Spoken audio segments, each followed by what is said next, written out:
Hello, everybody. Welcome. I'm getting set up here on my screen.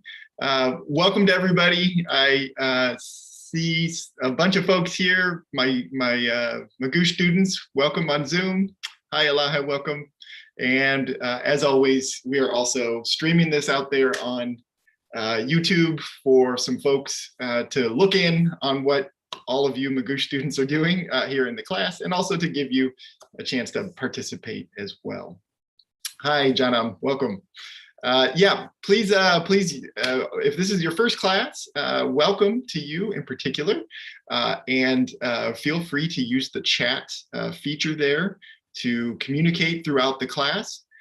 Today's class is for general training students only. Now, if you're studying for the academic test and you are interested in the class, you don't have to leave, you can stay, but just know that this information is not relevant to the academic test, academic IELTS test, okay? If you are studying for the academic test, we have a very similar lesson about task 1 for writing that will be scheduled for next Tuesday. So probably all of you were aware of that. I put it in the title that this is a general training class, but just so you're aware. Let's see, for Magoosh folks, I need to start recording this. One moment, let me get that going. Good. Okay, so there we go. All right, so just another introduction here for anybody who's new. My name's Elliot. I'm the IELTS teacher at Magoosh, and we do these live classes 2 days a week, usually. We have Tuesday and Thursday classes like this, where we cover an IELTS topic in depth. And then we also have Conversation Club. That happens on Monday, Wednesdays, and Fridays at the same time. So if anybody out there, Magoosh students, have not attended Conversation Club, it's an opportunity to practice for the IELTS speaking test. You practice with partners, and we have time together to talk to each other, and I give feedback about people's responses. So it's a fun time. It's also a great opportunity to practice. Anyway, Hanan, I see your comment there. Your exam is next Tuesday. Okay, the academic test. Oh boy. So good luck. Good luck. Study hard this weekend, but also get your rest. That's important also, of course. So yes, and just your comment there, just in case anybody joined late, I just want to remind everybody here, we're going to jump into our lesson in just a minute, but this lesson is for general training students on general training task 1 in writing. And if you're an academic student, we will have a lesson for you on the same topic next Tuesday. Okay, so just a quick reminder there in case somebody just joined. All right, so let's get started here today. We've got lots of stuff to cover, and I want to make sure we leave enough time for questions. You are going to be participating in certain ways later in the lesson to give ideas and to analyze a piece of writing that we're going to use as a sample today.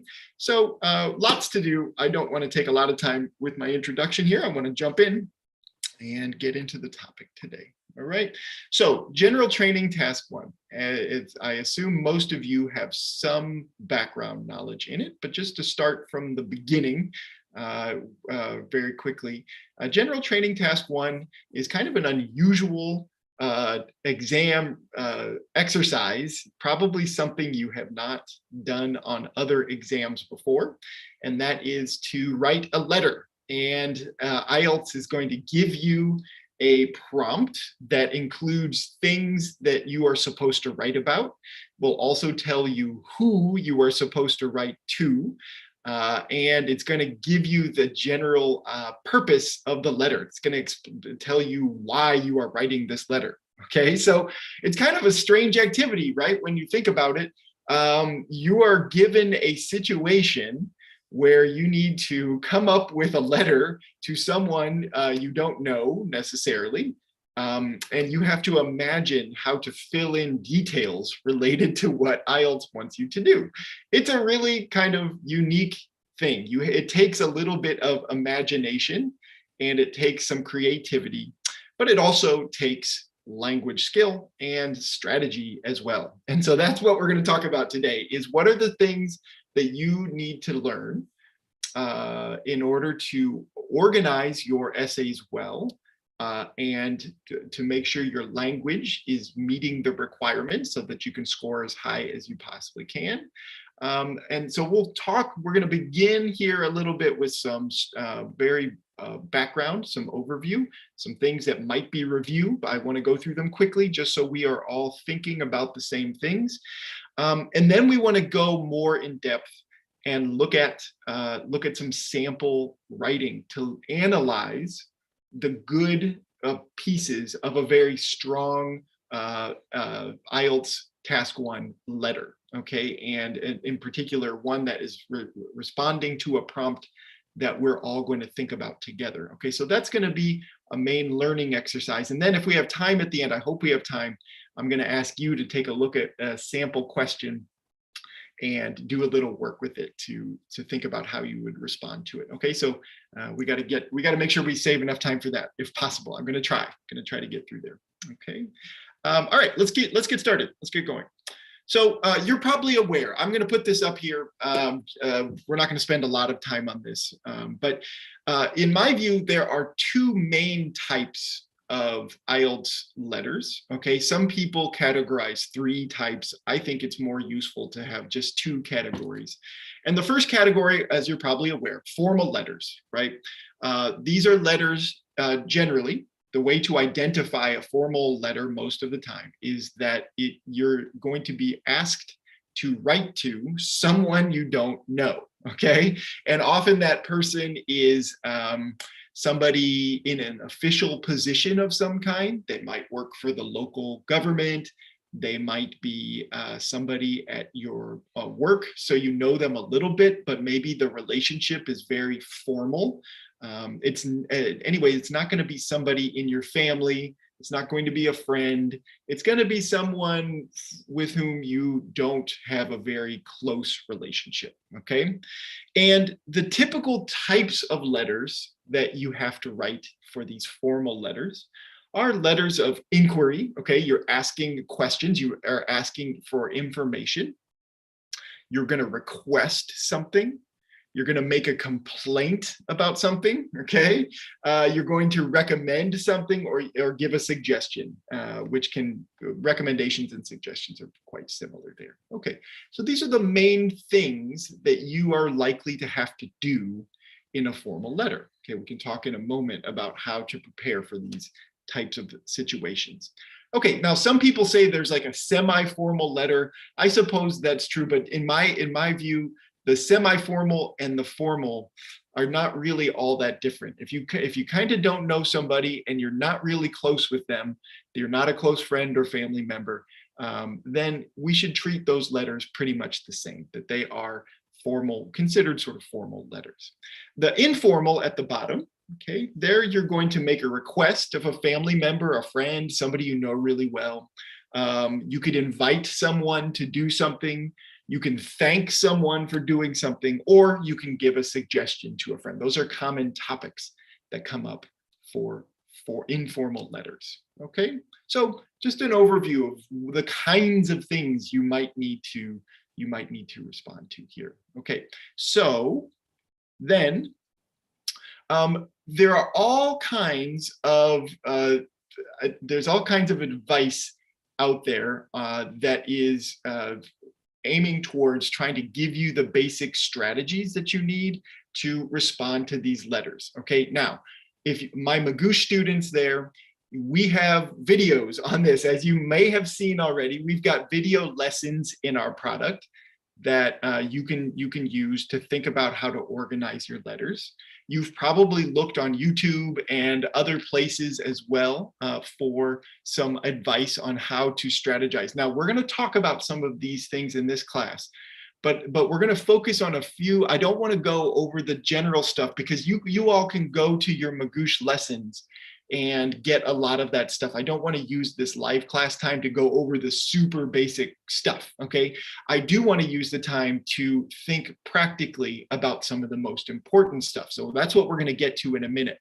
But I do want to make sure all of you have some tools that you can use to study the basics and know where to go, okay, for the basics. So as I just suggested, if you're a Magoosh student, go to those lessons in the product first. There's some really good background lessons on how to strategize. But I want to share this link with all of you.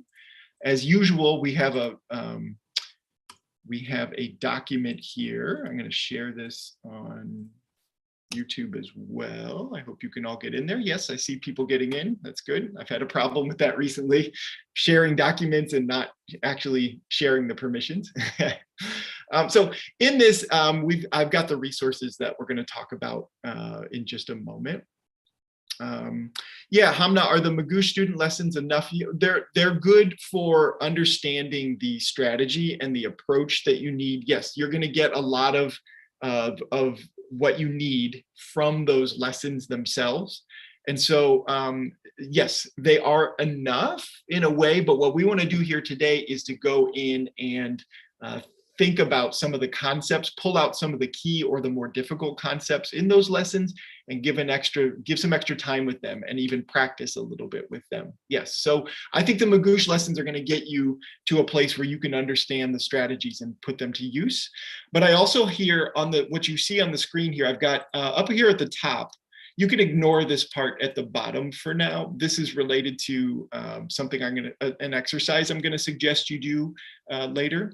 But here at the top, these useful resources, we've got a general blog post. If you're kind of, not everybody, their learning style is just to learn from videos and live classes like this. It helps to have something to read. And so this first blog post is one that I recommend if you need to get in and get some of the basic strategies for responding to writing task 1, that's a place to turn.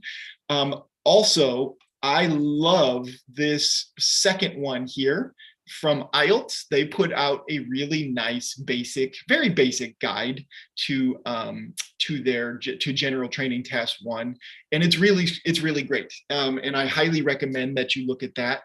There are a few things in there I really like that they've done.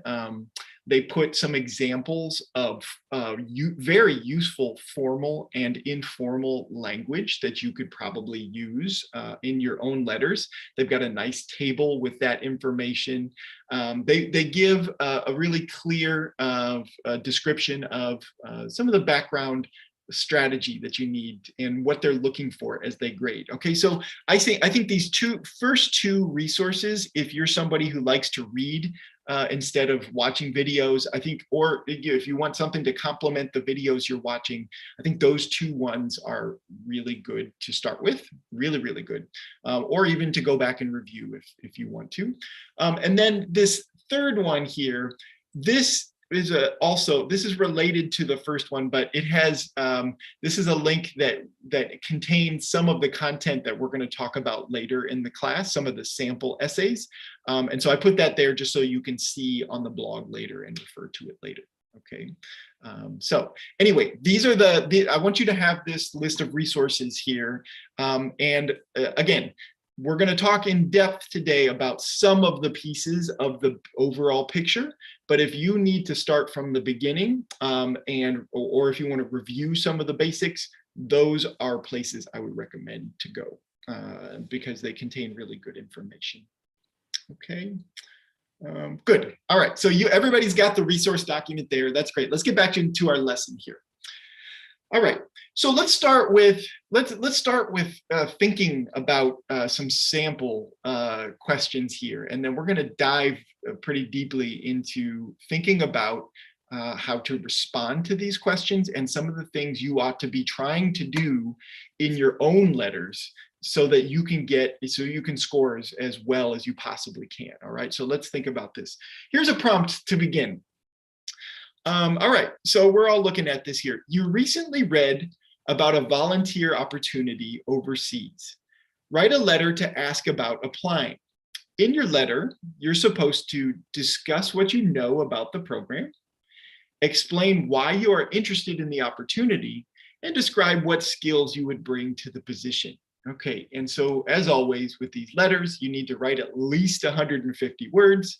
You never need to write addresses, so don't write an address to anyone specific. That takes time that you don't need to put towards that.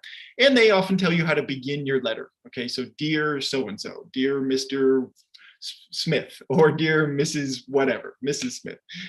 Okay, so this is our prompt that we're going to think about here for a little bit. Now, what I want you to do here, okay, I'll leave this up here for a second so that you can take a look at the question. But what I want to do, what I want to begin with here is to give you a 2 minutes, 3 minutes to read through a sample response to this question. And then we're going to pull apart some of the features of this sample response we're about to look at in a moment together, because it's a very strong one. Okay, it satisfies the requirements of this task. It has really strong vocabulary. It has all kinds of things that we want to do ourselves. And so I want to use it to point out and to think together about what we should be doing on these task one responses, these task one letters. Okay, so I've been talking. You may not have got it. Let me give you 30 seconds again here. Everybody out there, what I want you to do, I'm going to be quiet for a second. I'd like for you to read to yourself this prompt. Okay, the whole thing. And then we're going to look at a sample response to it. And I'm going to give you more time to read over that. And then we're going to talk about a few specific things. Okay, so 30 seconds. Go ahead, everybody out there, please read this question to yourself so that you understand it. And if you have questions about it, you can let me know. All right, go ahead, 30 seconds.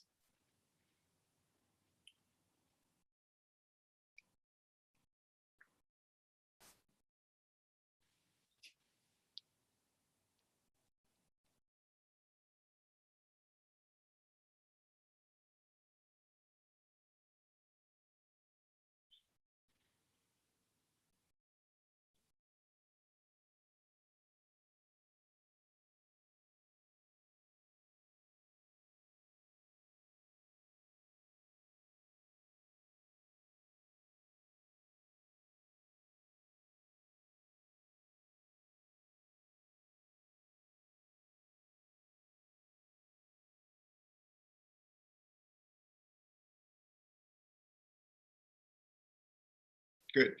All right, I see some questions coming in. So you're noticing it does not specify. Yes, good, Sandeepa, you got it. You all are noticing it doesn't specify which field you're supposed to write about. Yes, that's what we're talking about here. IELTS letters often require you to fill in information that would be appropriate and relevant. I can travel voluntarily. Yeah, good, Hamna, I see. Yeah, so you're going to have to make a choice. If this is your question, you're going to have to make a choice about an area, and you should think strategically here. What would be an area that you could volunteer in, and that you could write about, and that you would know just a little bit about, so that you could add some of the relevant details? Yeah, it's part of the challenge of these questions. You have to use your imagination. A conference volunteer, good. Yeah, let's think about it. This is a good exercise here. What are some things that would be appropriate volunteer opportunities overseas? Let's share ideas, and I'll share a couple as well. But what do you think? Just very quickly, what would be some things that we could do?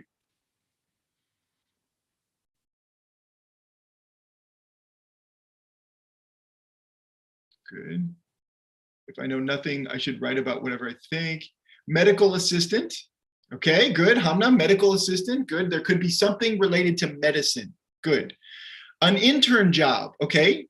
Maybe, yeah, we're thinking about medical stuff and intern situation. Sure, an internship is a good thing. An internship, if you're not aware, is a chance. Usually people who are in school, like college, or they are just graduated, they go to some company or some profession, and they get to have an opportunity to work in that area to gain experience. Very often, unfortunately, internships are not paid positions. So it would be appropriate that it would be a volunteer position. Seasonal work. Okay, so seasonal. Now, we have to make sure that we keep in mind the point that this is volunteer work, right? So this volunteer means you don't get paid, right? Volunteer is somebody who is doing something without payment. And so we have to keep in mind that specific thing. Summer work, yeah, some type of summer work. It could be anything. And it could be, and I would recommend, if you get something like this, that you choose an internship or some type of opportunity that is related to your own interests and your own profession or your own studies. Okay, so for me as an educator, if I'm writing a response to this question, I'm going to write about some type of volunteer educational opportunity somewhere in some country, somewhere else. Okay, I'm going to choose the region or something like that as well, because I have a lot to say about educational stuff. Are you into computers? Are you into whatever? Are you into, it doesn't matter, food, hotel management? Are you into anything? It doesn't matter. Sports. Okay, you can imagine a volunteer opportunity. Good, Hamna, you can handle, yes. Okay, Hamna, you can handle their accounts for free. You could also teach financial literacy to people, right? Good. Humanitarian help. Good. These are all great ideas. And yeah, I think this is important because I think a lot of students get stuck on generating ideas for these letters. And so this is really good that to think about to think about things too. Good. Ragav out there on YouTube, I see your comment that internships can be paid. You are correct. Internships can be paid.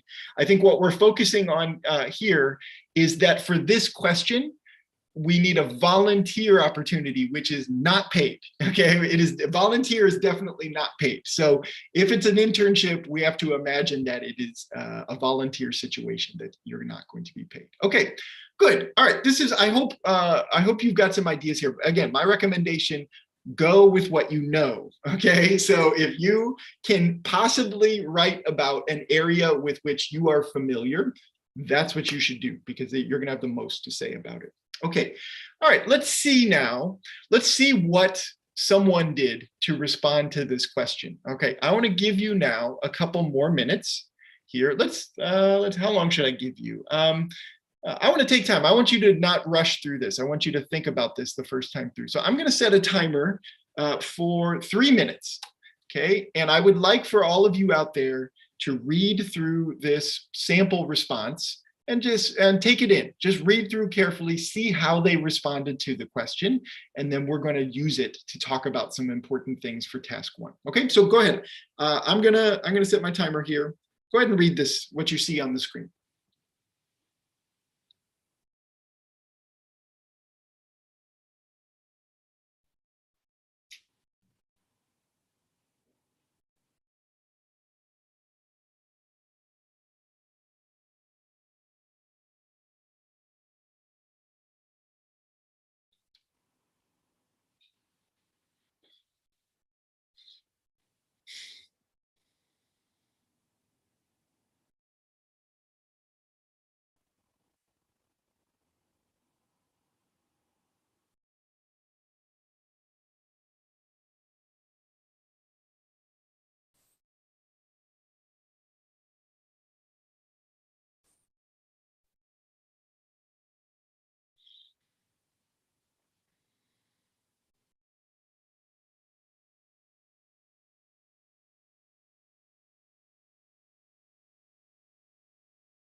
Okay, maybe 3 minutes is too long. It seems like people are through there already. Did you finish?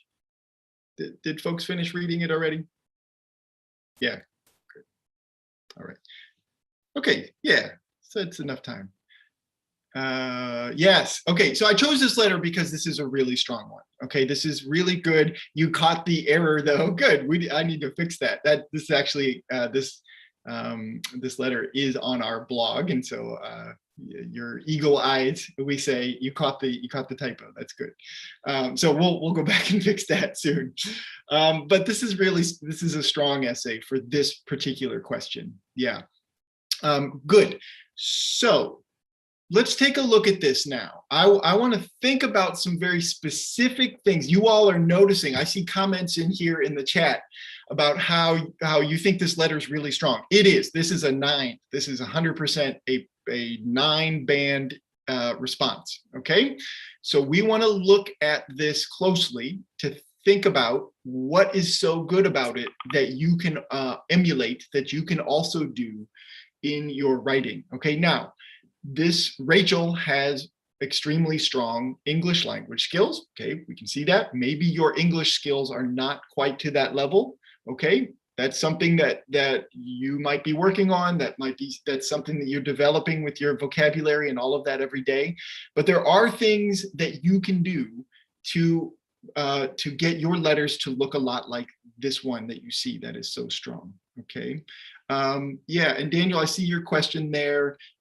Good. Well, let's save some of the general questions for the end. You have a question about signing off. Let's talk about that. Let's save that one and get to it in just a little bit, okay? Because I think we'll have an appropriate place to do that. All right. So here's what I want to do. We're kind of going back to the screen. I want to think about some must-haves, some things you must do in your general training task 1 letters, or at least you should really try to be doing every time you write. And then I want to look specifically for those things in Rachel's letter that we just took a look at. Okay, so let's start with the first thing. The first thing you must do, this is extremely important. This is a small part of the letter, but it is a very, very important part. You need to state the purpose of the letter in your response. Okay, so one thing you need to do as you're imagining how to begin your letter, okay, you need to pretend that the people reading your letter did not see the prompt that you're looking at, okay? You cannot assume that the people reading the letter have the same information you have, okay? That's an important step to take.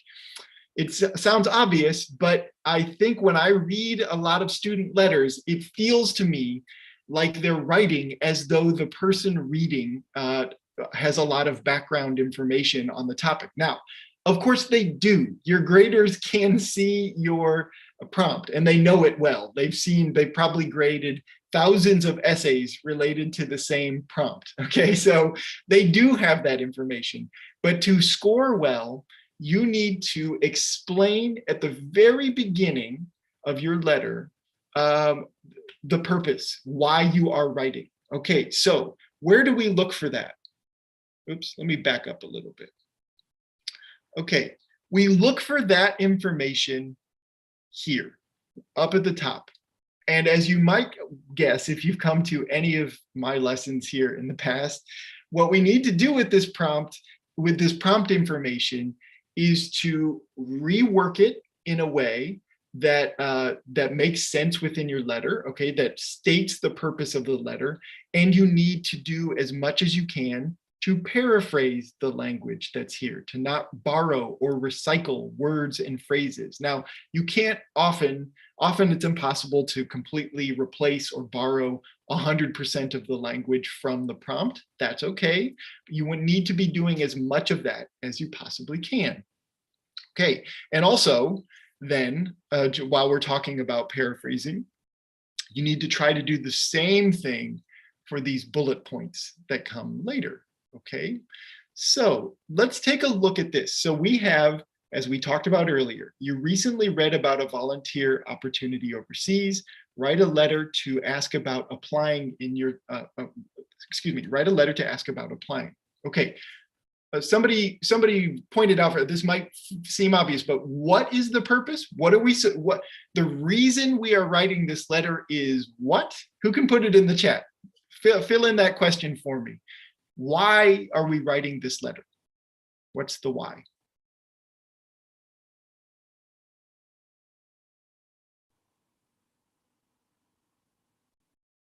Oh, wait a second.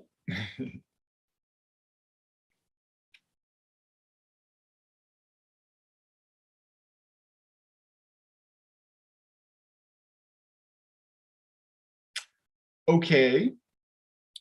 The person wants to get selected as a volunteer. Okay. Good. Yes. Yes, that's close. To be a candidate for a volunteer opportunity overseas. Yes, that's close too. To fill a voluntary position in a company. Okay. For getting an opportunity to volunteer. Yeah. Okay. All of this. Yes. This generally we are trying to get an opportunity. This person that you're, the situation you're supposed to be taking on is, we can assume this person wants to get, you want to get a volunteer opportunity. Okay. So in this little piece here, you are supposed to ask about applying. You're supposed to, the purpose of the letter is that you want to express interest in applying for the position, right? Yeah, because we want to work for free in another country. Yeah, seems, yes, yeah, you want to work for, yes, you want to obtain this volunteer opportunity that you're supposed to imagine here. Good. Yeah. Okay. Yes. Okay. I've been kind of skirting around this. Let's look at what we have in our letter. Let me go back down because we were down here. All right. I am writing this letter with regard to a volunteer opportunity for doctors that I saw advertised in the Daily Mail. Okay. So going back. Sorry, I should have put the question down here. All right. We are supposed to inquire about applying. We want to know, we want to express interest and inquire about applying. And we're supposed to do these three things: discuss what we know, explain why you're interested, and describe what skills you would bring to the position. Okay, so in this letter, how do we think the writer did at explaining the purpose of the letter, of presenting the purpose? What would you say? Take a look. First of all, where do we find the purpose that this writer is placed in the letter?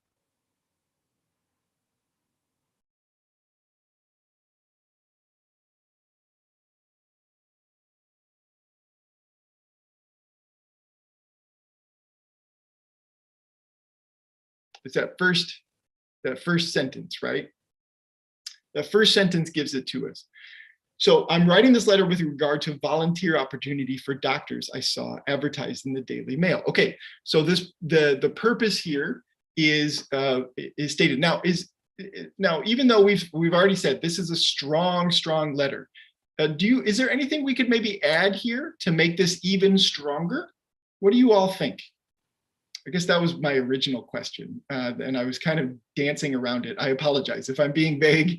I'm trying to get everybody to go to a particular place, and that's not usually the best thing to do. What do you think? I think there is something we could maybe do to make this a little stronger. What do you think? What do you all think? Do you notice any place where this letter could be improved here in the purpose area?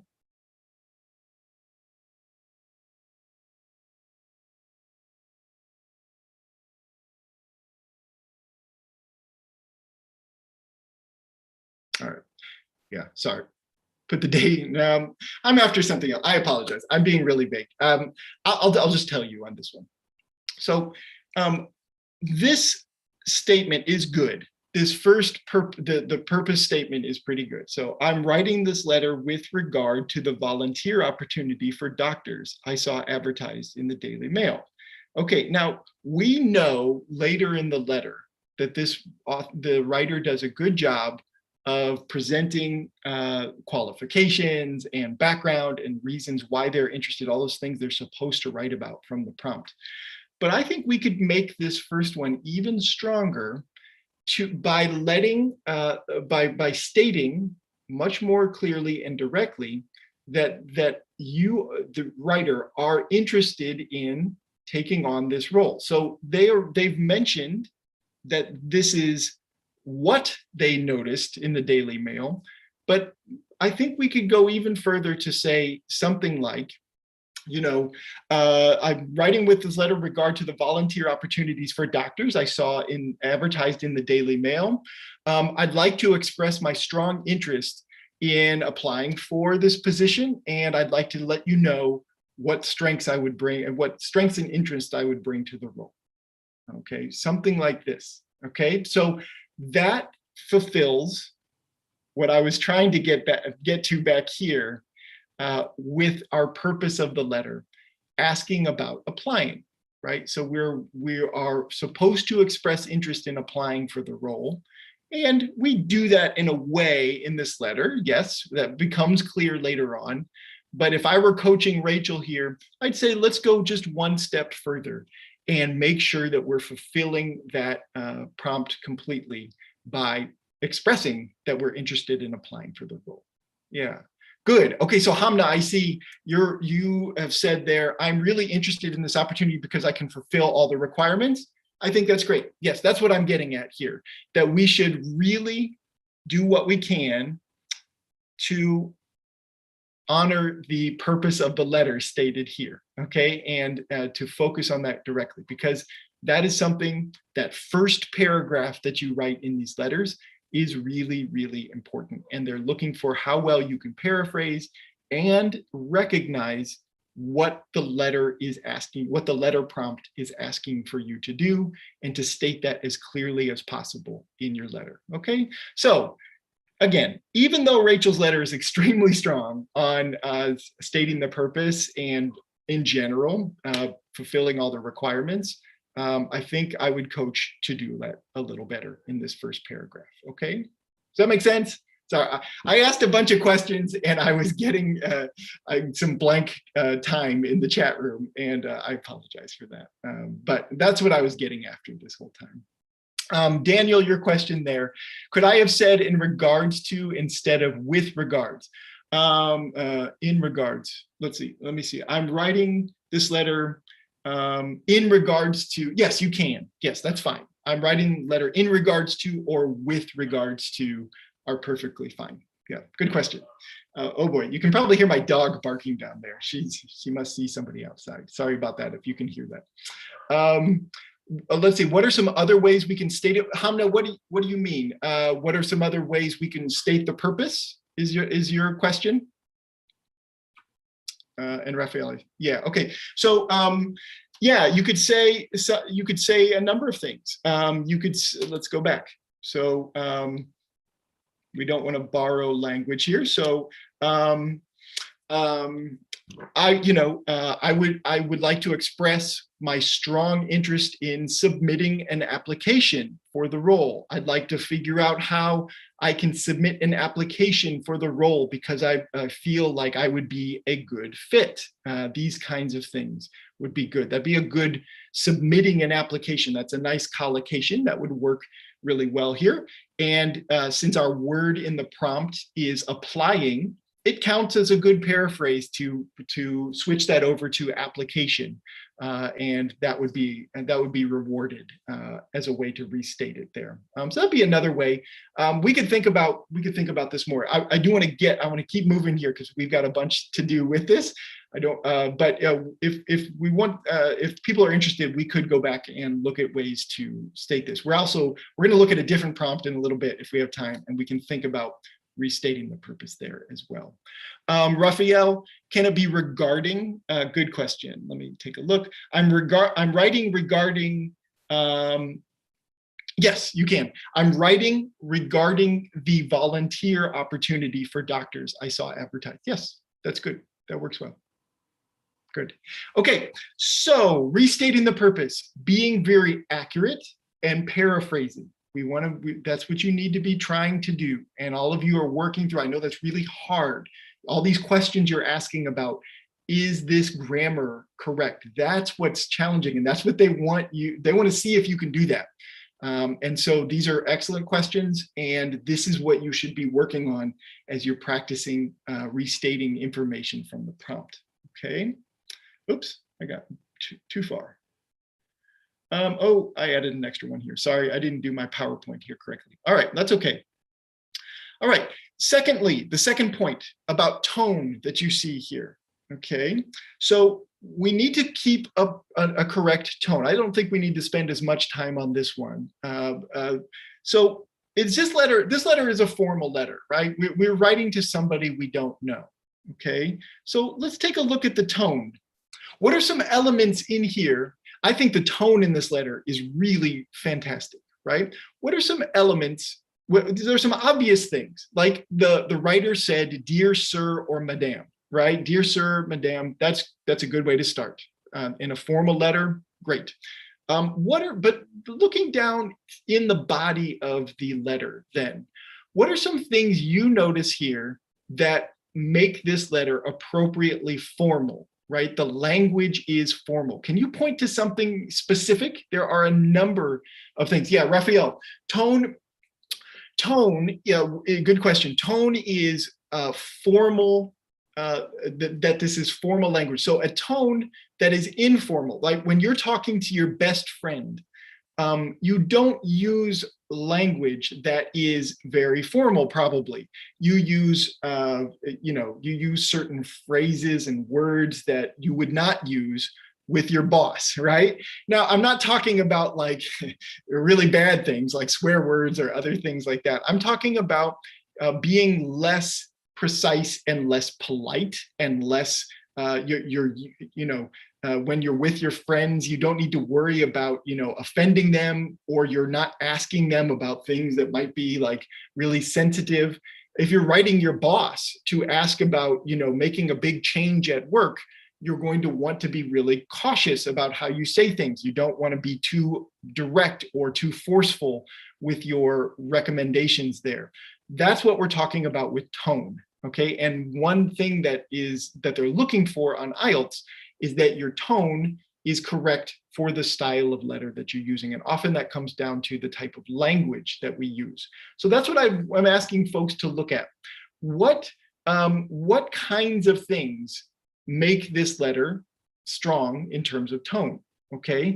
And I see some suggestions here. First of all, Sandeepa, you noticed, yours faithfully. Yeah, that is a good formal way to sign off. Good, yours faithfully. You could do that on all your formal letters. If you want to do that, if sign off, that works fine. That works great. In an informal letter, you might say something different. You might say something like, see you soon, right? And that would, if you're planning to see someone that you're writing to, like a family member or a friend, that would be an appropriate way to sign off your letter, right? Okay, and so yes, yours faithfully is appropriately formal. What are some other things though? Okay, so I see Eduardo, you say passive voice. Yeah, so let's take a look here. Good. So in the first line there, yeah, I'm writing this letter with regard to the volunteer opportunities for doctor that I saw advertised, okay, in the Daily Mail. Okay, the advertised is a passive sense. It's not technically passive voice there. I'm trying to look through where else do we see passive voice. By the way, passive voice is a good thing to use for creating a more formal tone. Okay, but let's take a look. As described, as described in the advertisement, the position you're seeking to fill is for a doctor with a desire to travel in Africa for 6 months. Let's see. Where do you see passive voice? I'm just not seeing it.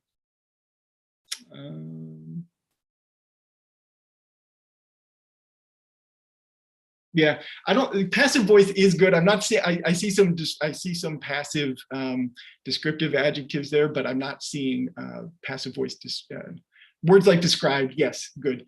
That's good. So yes, but beyond that, okay, this person Rachel is imagining a situation where she's applying to something and she wants to be really careful about the language that she uses. Okay, so let's take a look at that. So she's never saying something like really forceful and direct, like, I am the best person for this role and you need to select me, right? There's the language choices are more careful and more thoughtful than that, right? So as described in the advertisement, the position you are seeking to fill is a doctor with desire to travel to Africa, okay? I understand the position would not require treating unusual diseases, but instead would primarily focus on general preventative measures. Okay, so I understand that, this position, she could say something like, I don't want to treat unusual things. I want, to treat other types of things that I'm familiar with. Well, she could say that, but she is talking about the role in a way that, suggests that she wants to focus on types of things that later we find she's more familiar with and that she would actually be appropriate for the role with, right? So there's a way in which these formal letters, you don't want to be too forceful and too direct with the ideas, okay? She says, this appeals to me on several letters. I find the medical work here fascinating and I've always loved to travel. In the past, I've gone to various East African countries, but I very much look forward to visiting other parts of the continent. Okay, I very much look forward to, okay, these are not phrases that you use necessarily with close friends and family, right? I very much look forward to is more formal. If you're talking to a friend or a family member, you might say, oh, I love doing this kind of thing. This is my favorite thing in the world, right? And that's less formal, and that would not be appropriate for this kind of letter. Okay, now the resource that I shared with you from IELTS has some really nice suggestions for formal and informal language that you can use in your letters. So that would be a place you can return to get a sense of these kinds of things. Okay, but in general, what you want to do as you are thinking about what would be appropriate to say, you want to do things like, as we saw a moment ago, suggested to use constructions like passive voice. That is good. You want to use modal verbs and be really polite. All those expressions you used, you've learned about in English to be super polite, like I would like, I would suggest, I would do this or that. Those are also things that you can do when you're making requests or suggestions to make it a little softer and more formal and polite, okay?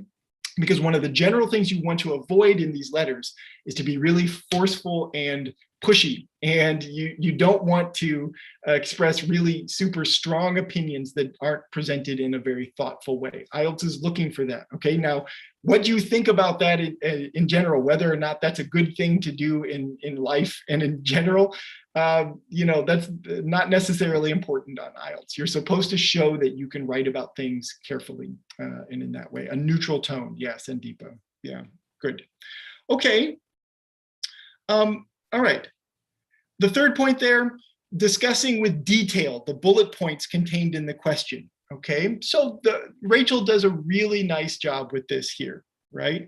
So if I'm sorry, I should have pasted this down below, but our bullet points, discuss what you know about the program, explain why you're interested in the opportunity, and describe what skills you would bring to the position, okay? I want everybody to notice what Rachel does with each of these points. Rachel makes a statement, okay, and then provides depth and detail about the statement for each of the bullet points that are there, okay? So bullet point number 2, explaining interest, right? So Rachel starts, this appeals to me on several levels, okay? She doesn't have a lot to say. This is one long sentence, but look how detailed the language is. This is what you want to try to do, to avoid generalizations and to provide detail. And you might have to imagine the details here because they're not provided for you. You have to think about them for yourself. I find medical work here fascinating, and I have always loved to travel. Oh, there's two sentences. Sorry, I didn't notice the break there. In the past, I have gone to various East African countries, but I very much look forward to visiting other parts of the continent. East African countries. Now, is this real? Do I know if Rachel actually did these things? I don't know. This may be completely made up, but this was a great opportunity to write about a detail. Like, I've done this before, I have this background, and this is why I'd like to go to some other part of the continent to learn more. Details like this are important to add. You want to show that you can write with depth and explain your ideas with some level of detail. Okay. How many words are in this letter? I haven't done a word count. It's definitely over 150. I would guess we're in the about 200 here, which is a lot, but certainly doable. It's not, you don't need to go into lots of depth into any of these paragraphs. You want to just simply explain with detail. For all of you who come to Conversation Club, it's a very similar idea that we talk about almost every time in Conversation Club. You want to answer the bullet point and then extend your answer with details. And on these letters, you may need to make up details in order to fulfill that requirement there, because that's the imagination that this task requires. Okay. If you look at these other points, though, there's lots of wonderful detail here, and this is what you want to try to do also. My experience and skills make me an excellent fit for this position. As a general practitioner, okay, somebody who does general medicine, I believe I'm well qualified to assist your organization's patients. Additionally, my superiors, my bosses, have frequently noted my ability to adapt well to new situations. Okay, detail. There are two specific things explaining why Rachel believes she would fit this position well, and mentions them specifically there. Okay, what I'm trying to emphasize here, what I see often in student writing is that the sentences are very general. They give a general answer to the question, but they never take that extra step to explain their general point with more depth. And that's what they're looking for, and that's what you need to try your best to do. Even if the details you're making up are just purely made up and not real about yourself, about your real life and your real situation, you need to find ways to explain that fit the purpose of the letter that you're writing about. Okay, so it's really important, that piece, because they're looking for that depth. Hamna says, she did not repeat anything. Yeah, that's amazing. Yeah, that she did that. And actually, Hamna, thank you. That gets into our next 2 points here that I want to quickly turn to, so that we have enough time to get to the last exercise that I want to do today. Yeah, there is no repetition. Actually, I'm going to put, there is no repetition here. And she was able to do that, I think, because she has an extremely strong vocabulary, yes, but also because she was able to really format this letter very, very well and avoid a situation where she needed to repeat herself, because each of the bullet points do point to different types of information that she should have provided there, right? And so, this is something you've probably seen elsewhere. It's in our lessons, it's on our blog, all of those kinds of things, just to make sure everybody's clear about the format. So this is another huge piece that they're looking for that you can do accurately. And the formatting for these letters is quite straightforward and simple. Okay, this is one of the basic things you're supposed to do on these letters, is to have just these elements that are here. It's really this basic. To have to greet the person, to explain the purpose of the letter, to respond to each bullet point in its own little paragraph, to say something to close the letter, like if you're writing for a request, let's see, what does Rachel say? Thank you for your time and consideration. Yeah, thanking is a really good way to close the letter for this one here. because she is requesting consideration for this internship. And so thanking the person for their time is a very appropriate thing. And then closing the letter. And here we've got some samples of yours faithfully, best regards, those kinds of things. So this is a basic thing that they're looking for. And if you want to get full points for, not only for task achievement, okay, but also for coherence and cohesion categories, you're going to make sure to follow a template exactly like this, okay? So this is all stated for you in the blog resources that I provided and in your lessons as well. This is what we recommend that you do, okay? But I just want to present that here as a really basic thing that needs to happen. And Rachel's letter does it very, very well, okay? So all of those elements that are there that we see on these templates that are here are also present and described here. It allows, this organization allows her to talk about all the topics from the prompt clearly and with sufficient sort of separation of ideas so that she can focus on answering each little prompt in its own little space. Okay, you should try to do this as well, absolutely, okay. Raphael, let's see, questions coming in. Are phrasal verbs less used in formal letters? I've noticed that you didn't use them very much. Yeah, so phrasal verbs are probably a bit less formal. Yes, it's a complicated topic because some phrasal verbs will be and some won't be. It is a really, phrasal verbs are, for all of you super advanced students out there who, or even your intermediate, if you're just encountering lots of phrasal verbs now, it's one of those topics that you're just going to continue to work on for a long, long time, is trying to master phrasal verbs, because they are one of the most difficult parts of English. Some of them are, some of them aren't. I don't think, yes, that is a good observation. I'd have to read through it again, but I agree. I don't think there are a lot in here. I wouldn't necessarily worry about phrasal verbs as a category of something you definitely need to avoid. But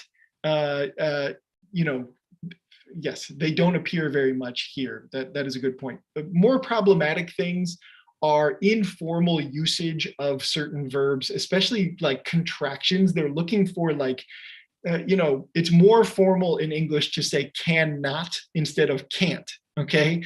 And so they're looking for little things like that as well, that, that show informal versus formal construction. But then also, there are words that you're going to use in text messages with your friends and things like that that really are informal, that you want to leave out completely, right? And spellings that are alternative as well. Like I see lots of people these days writing though, T-H-O-U-G-H, as T-H-O. Okay, you want to definitely leave those kinds of constructions out of there. I think phrasal verbs on the sort of spectrum of formal to informal, if you've got a good one you can put in and you know that it's appropriate, I wouldn't necessarily avoid that for your formal letters. Yeah, good. If the typo B and my would have been penalized in the exam, Daniel asked, sure, they would notice it, yes, just like all of you did. But that is an error that is not systematic. It's just a typo, right? We're not seeing Rachel making lots of similar errors like that throughout. In fact, I don't really think there are many other errors at all. And so it's important to note, no, IELTS does not expect 100% perfection. They are looking for errors that are systematic and that show that you might not be aware of the mistake or the problem that's there, and that there are sort of holes in your vocabulary or grammar. And this one, I don't think it would be an example of something that they would be concerned about. This essay would still, this letter would still score a 9. Even with that little error there, sure. If she made 6 or 7 other little errors like this, or maybe even fewer than that, then that would probably have an impact on the score a little bit. Yeah, good. After dear, so no, you can use a colon there. The question is, should there be a comma there? A comma is good. You can use a comma, yes, but the colon is also good there as well. That's fine. But if you want to use a comma, is great. If that's what you're using, that would not be wrong. Don't worry about that. Yeah, good. Okay, so last thing here, and this is I want to spend just a little bit of not very much time here. So just noticing, and this is what Hamna was noticing just a few moments ago, that the vocabulary in this letter is varied. Okay, the writer does not, Rachel does not repeat herself and repeat words very much. There's really skillful paraphrasing in this letter. Okay, that's what you want to be looking for when you're practicing your letters.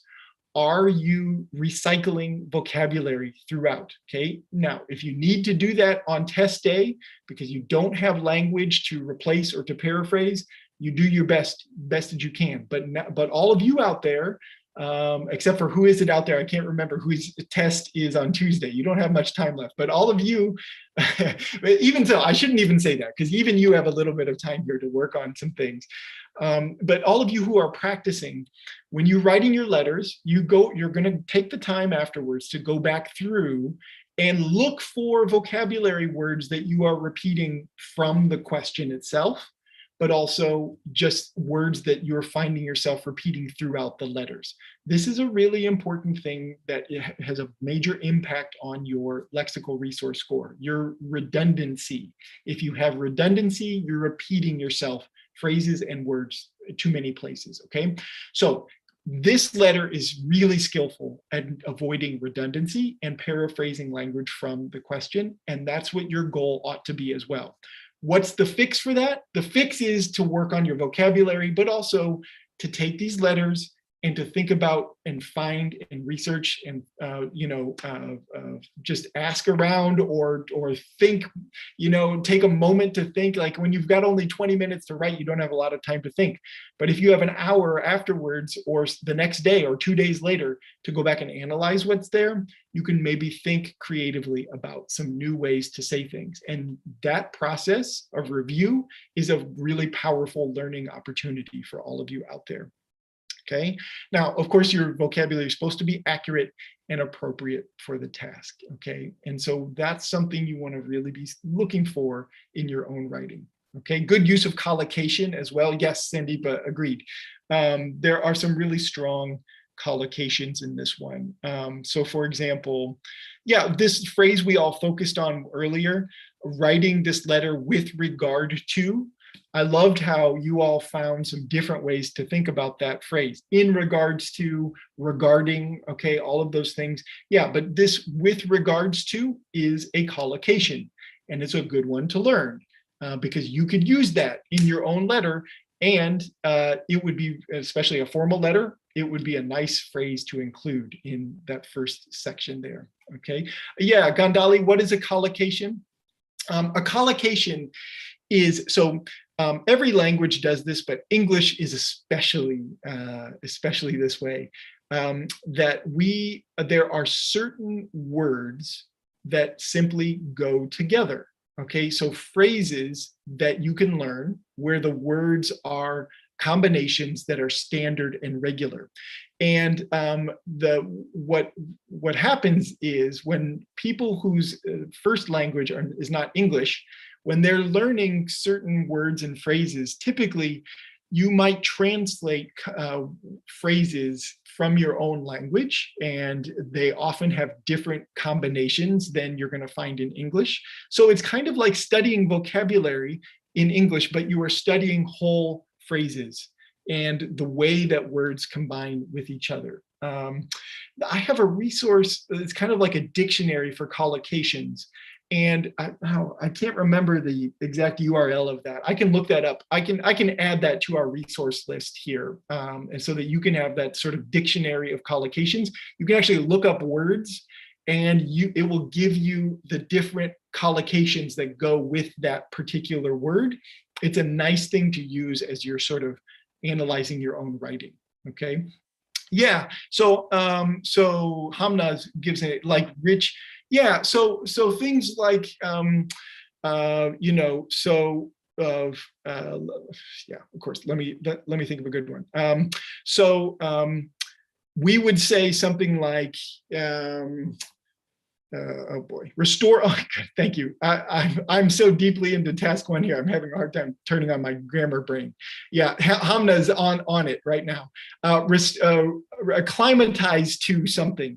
We acclimatize. The word acclimatize is a nice fancy word, and it almost always combines with to. Acclimatize to something. Okay. Restore order. Okay. So yes, we use the word restore when we come order. So if there's a protest or something and the police come in or the military comes in or something like that, we would use the phrase restore order. Okay. A problem with collocation might be if somebody says, the police came in and gave order. Well, gave, it kind of gives the same idea. It kind of is a translation, but a native speaker would not use that phrase. We would say restore order. Okay. And so that's what we're talking about with collocations. Yeah. Good. Hamna's on it. Law and order. Yes. Sandeep is good. Yeah. Great. Thank you. Thank you for these examples there. Good. I will, after our lesson today, I'll find that collocation dictionary and I'll put it there because I think it's really useful. I talked about it in a lesson a long time ago. I just can't from memory remember what that URL is. So I don't want to spend time searching for it during the lesson. Okay, so here's what I'd like for you to do. Let's see. Oh, we're running out of time. Good, we can still do this. One of the main things we've talked about today is this purpose statement, but then also writing with detail, using vocabulary, following the templates for task one so that we're making sure we have all the information provided. I thought we would end the class here today with just a little bit of an opportunity for you to do some thinking and to put something in the chat there that where we're thinking about how to apply some of the stuff that we've been talking about today. And I wanted to divide things up. I hope this makes sense. But I wanted to divide up the work a little bit so that some people are working on one thing and some people are working on the other. So all of you out there, if you were born from January to June, okay, if your birthday is from January to June, I would like for you to look at this question down here and take it now, right? This is supposed to be quick on actual test day. You're supposed to be able to do this rapidly. So let's see what we can do here. I'm gonna give everybody 3 minutes in just a minute to work on this. And that is not a lot of time, but you ought to be able to do something in 3 minutes here. So if your birthday was January to June, I want you to do your best at writing a purpose sentence for this prompt that you see down below. Don't focus on any other part of the letter, just write your purpose sentence. If you were born from July to December, choose one of these bullet points. And I'd like for you to get as far as you can in 3 minutes writing a response to this bullet point. Now, I know this is tough. You're going to have to, you might have to think about things a little bit, and you might not be able to completely finish in 3 minutes. But I'd love to see what you can come up with in a short amount of time related to what we've talked about here today. Okay, so our prompt here, I want you to look at. You recently received an invitation to a dinner party at your friend's house. Write a letter to accept the invitation. Okay, so there we find our purpose that we're supposed to do something with. And then there are 3 bullet points down below. Okay, so I'm going to be quiet here. I would love to hear what read in the chat some ideas, and you can message me personally. That's fine if you don't want everybody to see, or if you don't care, just put it in the chat for everyone to take a look at so we can see what you come up with. Okay, so I'm going to be quiet here, and I want to see what you come up with. I'll give you definitely 3 minutes this time to respond. Okay, make sense? Go for it. I want to see what you come up with.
Okay, got about a minute.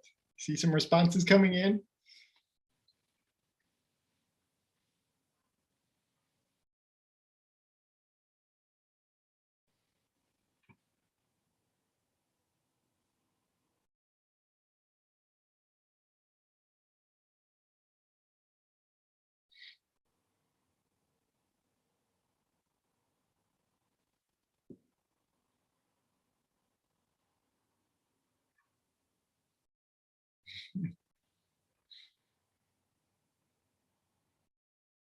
Oh, you all are creative. This is good. Keep them coming.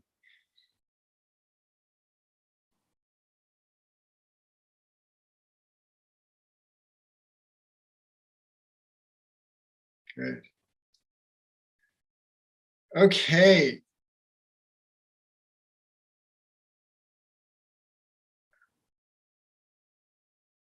Good. Good. Okay. Let's take a look here. This is great. This is fantastic. So I'm going to start here with a couple of the purpose statements, the intros that I see here. Okay. Folks, looking at the bottom, you can see Raphael's. There, Raphael, I'm going to call you out here specifically. So so Raphael starts, "Hi, sir, madam." Raphael, this one would be an informal letter. So you're going to want to start with one of those informal greetings. So something like, if you look at that resource that I provided from IELTS, there's going to be some ideas for some informal ways to greet someone. But I see up Laura and some others have responded with an intro, something like "Hi," and then the first name of the person. If that's provided to you, you can do that, or you can make it up.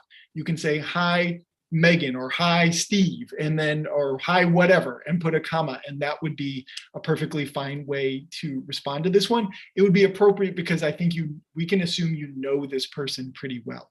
Okay, but then Raphael says, "I read your invitation about your dinner offer. I find it very appealing, your menu, but I can also contribute with my own recipes." Okay, good. That would be a decent way to start. Yes. That would be good. Now, just to be careful though, talking about stuff we talked about earlier in the lesson, you're supposed to, in your third bullet point, talk about things that you can offer to bring. So you may not want to mention that here at the beginning. You may simply want to mention that you received the invitation and that you're accepting it, you're going to come. Find a paraphrased way to say that. Let's see if some others have something like that. Laura says, "Hi, Megan, it's great to hear from you. It will be my pleasure for me to spend time with you and your family." Yeah, good. So there is just a simple purpose sentence explaining that, yes, I am coming to your party. That's basically what you want to communicate in your purpose statement there. Let's look at some others. "I'm delighted to accept your invite." So I'm looking here at Daniel's. If you want to move up, Daniel, good job. "Hi." I wouldn't, Daniel, just to be really strict, I wouldn't start the letter just "hi." I would start, you could start "hi" and then put the person's name, make up the person's name. Or even if, actually, sorry, I'm wrong about that. Here down below, there are instructions to start the letter "Dear blank." And so you should start your letter that way, "Dear Bob," or whatever. And that would be, follow those instructions. That would actually be best for everybody here. Okay. So, "I'm delighted to accept your invitation for dinner tonight." You put invite, but we'll just change that word around. "I'm delighted to accept your invitation for dinner tonight." You should have a period there. "It's been a long time and we don't share time together. There are many things we need to catch up with in the group." Good. Good. I like this. Daniel has a nice intro with the purpose of the letter there. Good job, Daniel. You've captured what it needs to be, the basic information that's there. Good. Gandali, "I'm looking forward to this dinner party because I really love to be in your company. I enjoy being around you." Now, okay, is this a childish reply? Good question. No, this is fine. We're supposed to pretend like you are writing to a friend, and so that would be appropriate. Okay, yeah. So that would be fine. If you feel like it's not appropriate for a way you would talk to your own friend, that's okay. You could write it a different way if you want to, but this would be perfectly fine for somebody you're really familiar with. Okay, Jamie, hi mate. Okay, I like that. Hi mate, that's good. Now, just pointing out again, we want to say dear plus the name here, just to follow the directions, but that's a nice informal way to say hello. It's going to be great to see you again after the pandemic. That would be a good sentence to start with. Just so if we're looking at Jamie's up above, just make sure that you state clearly that you've received and you're going to accept the invitation. You're coming to the party. You're so happy to be invited and you're going to come to the party and you're looking forward to it. That would be something you want to communicate in your purpose statement. Okay, good.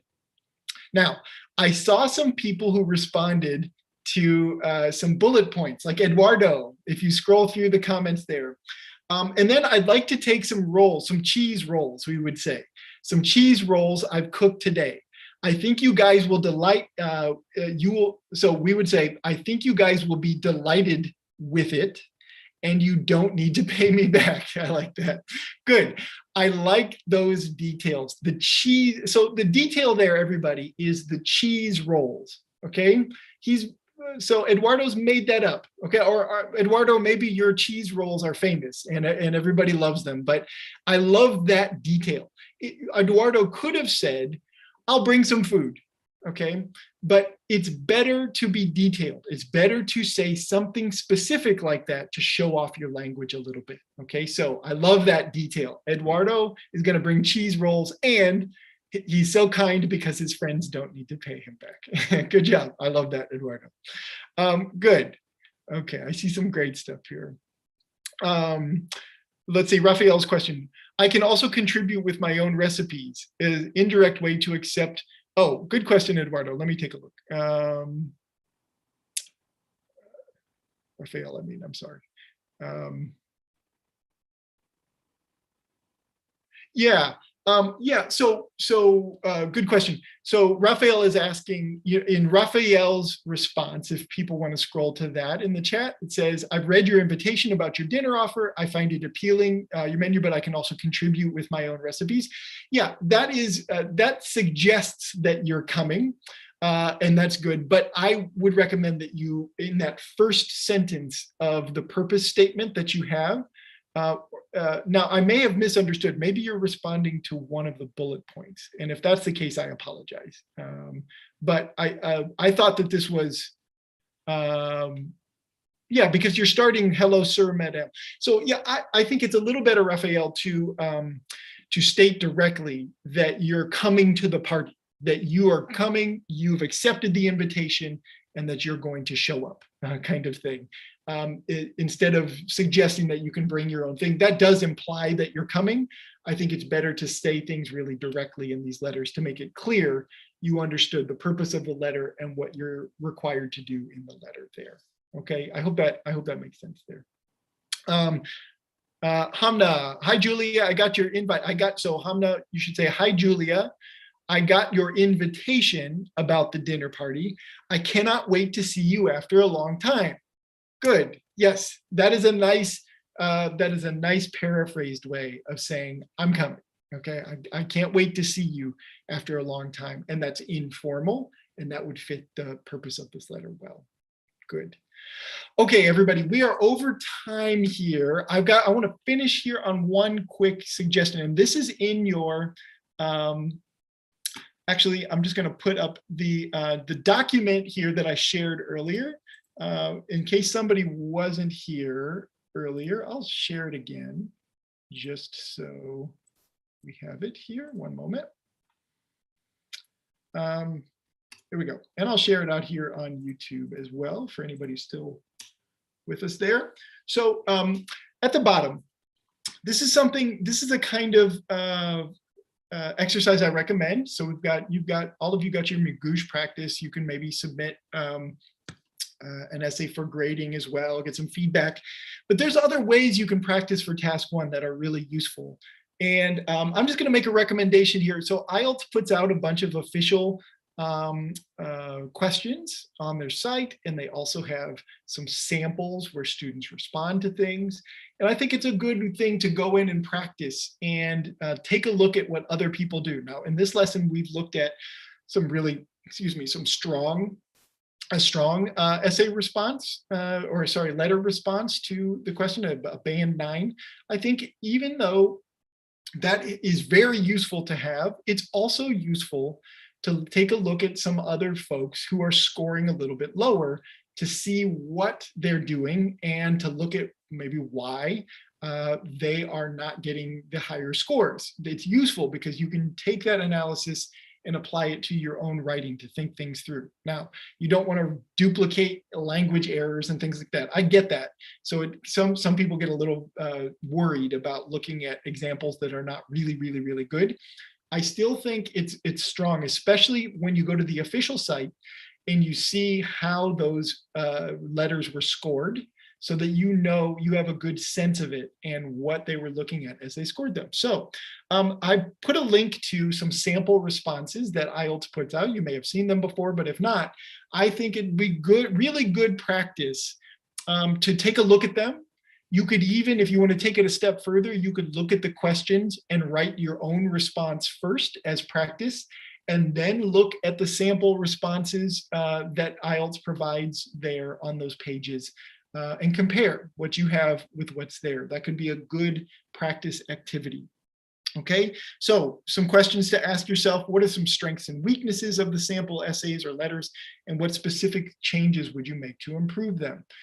You know, we're all of you out there are kind of working, you know, through Magoosh and through these live classes and other things, but you're also largely trying to work independently. And so this is a kind of task that you can do to analyze student writing and also compare to your own, so that you can think through ways to make improvements. Okay. All right. I see some questions coming in. Can I have this presentation link, please? Yes, Hamna, you can. One moment. Hamna, so Hamna's asking if she can have the PowerPoint slides. I will, when the lesson recording is ready to upload to the site, I will put a link to these slides below the lesson recording. Okay, does that work for you, Hamna? You can just check back in like an hour, and I'll put it up there along with this resource sheet. Good. So let's see. So Gandali, I see you're solving practice paper from Cambridge. I never saw letters in task 1 for, yeah. So Gandali, I'm not, for the, so it sounds, Gandali, like you might have a practice book that doesn't have general training letters. Make sure, are you for sure taking the general training test, or are you taking academic? If you're taking general training, then yeah, you're going to want to find a practice book that has general training letters in it. You know, I typically, this one is one that I use. Cambridge has a bunch of them, but if you notice there, oh, you're not going to be able to see very well. It lists on the front that it has general training. Unfortunately, many of the books that are there for you, that are available for study from the official sources, most of the material is academic, and then it has a few general training passages in it. And so that's part of it. So yeah, it sounds like maybe you have maybe that book, I don't have them all memorized, the numbers there, but it sounds like you may have one that doesn't have the general training piece to it. Okay, take a look though. If it says it has general training material, it may be at the back of the book. Sometimes they put general training material later on in some of the tests that are at the back. So you'll have to take a look for that to see if there's specifically general training material in there. Okay, good. Okay, so Gandali, you're taking the academic test. If that's the case, then Gandali, I'm sorry. So this letter discussion, oh no, all books, oh I see, yeah, I know. It's unfortunate, yeah, that there are fewer materials for general training than for academic in general out there for study, and that's unfortunate, yeah.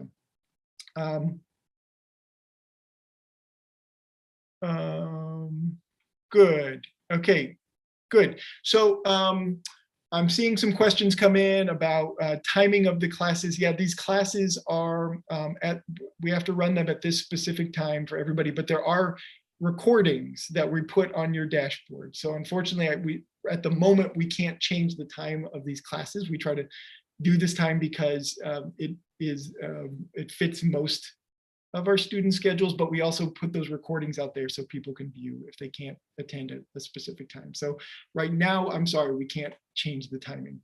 I do want to call attention to one thing. I forgot to mention this. We do have to close out here in just a second. I did put a link at the top of this page of the resource page. I put something new there. So you and all of you who have come to Conversation Club, you know that I have a survey that I like people to fill out if they've never filled it out before. I also want to do that for these live classes as well, separately, because they're a little bit different than the Conversation Clubs. And if you have feedback about the classes, about this one or any of the other ones in general that you want to give, things that you love, things that you don't love, timing, other things like that, please do click on this link that's here, and it can be really short. It usually takes 5 minutes to fill out. So if you'd like to fill one of those out, it helps me to know what is going well and what can be improved with these classes. And I really want honest feedback about all of that kind of thing. Okay, so I'll put those just on every resource sheet we have for all of our classes. I'll put that out there for everybody. And you don't need to fill it out more than once, but if you have new things to say after attending classes, please do fill it out and let me know. And that would be a good way to communicate some feedback to me. Hamna, are there any, is asking, is there a chance that these classes are going to be canceled? No. So classes are going to happen. We're going to have classes, and there's no plan to cancel anything. Sometimes there might be situations where we don't have 5 classes in 1 week every single day. That can happen for a couple of different reasons, but generally every week we will have 3 conversation clubs and 2 classes, and you can count on that. And we have this is just part of our Magoosh subscription now. Okay, yeah, good. Yeah, all the classes are recorded, and you can go to your dashboard and find the recordings there.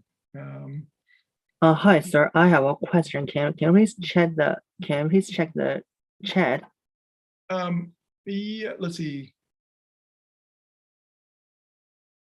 No, so Isaac, your question is, if you finish speaking but you didn't press the button to have it graded, will it be graded? And the answer is no. You have to check that box if you want it to be graded. If you've completed a full interview and you made a mistake and you didn't hit that box and you do want it to be graded, you can write into our student help team, just like we talked about last lesson, using that button, and you can say, I finished an interview, but I didn't check the box. I would like it to be recorded, and they can help you get that set up. Okay, but no, if you didn't hit the box, it will not be recorded. Okay. Folks out there on YouTube, I'm going to say goodbye to all of you and thank you for coming today. I'm going to stick around for just a second. I think there are a couple more questions for Magoosh students, but I am going to sign off for all of you out there, since most of this stuff is related to just Magoosh stuff here. So let's see. Okay, I did that.